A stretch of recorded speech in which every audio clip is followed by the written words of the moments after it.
महायुती सरकारने शेतकऱ्यांच्या हितासाठी मागील त्याला सौर कृषी पंप योजना सुरू केली। या सौर पॅनल्स मधून 25 वर्ष वीज निर्मिती होत असल्याने शेतकऱ्यांना तेवढा काळ वीज बिल येणार नाही। 7.5 HP सौर पंपाचा विचार केला तर 25 वर्षाच्या कालावधीत शेतकऱ्यांचं वीज बिलाचे 10 लाख रुपये वाचणार आहेत। तसेच सौर कृषी पंपाच्या पॅनल्स मधून निर्माण होणारी अतिरिक्त वीज ग्रिड मध्ये पाठवून वीज कंपन्यांना विकता येईल। त्यामुळे शेतकऱ्यांना अतिरिक्त उत्पन्न मिळवता येईल। उपमुख्यमंत्री ऊर्जा मंत्री देवेंद्र फडणवीस यांनी आणलेल्या सौर कृषी पंप योजनेमुळे शेतकऱ्यांचे जीवनमान उंचावणार आहे।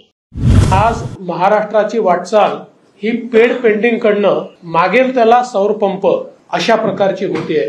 पण या शेतकऱ्यांना आपण विचार केला तर पुढच्या 25 वर्षाकरता या ठिकाणी कुठलंही बिल लागणार नाहीये। पुढच्या काळामध्ये त्यांनी अधिकची वीज तयार केल्यानंतर ती ग्रिडमध्ये कशी टाकता येईल आणि त्यांना त्यातनं उत्पन्न कसं देता येईल, म्हणजे बिल भरणारा हा आता पैसे घेणारा कसा होऊ शकेल, अशी योजना शेतकऱ्यांपर्यंत आणण्याचा प्रयत्न या सरकारच्या माध्यमातून चाललेला आहे।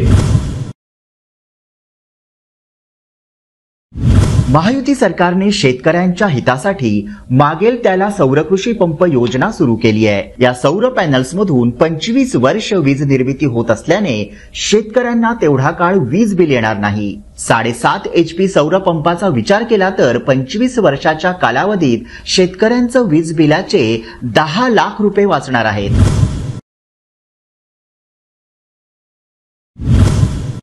सौर कृषी पंपाच्या पॅनल्स मधून निर्माण होणारी अतिरिक्त वीज ग्रिड मधून पाठवून वीज कंपन्यांना विकता येईल।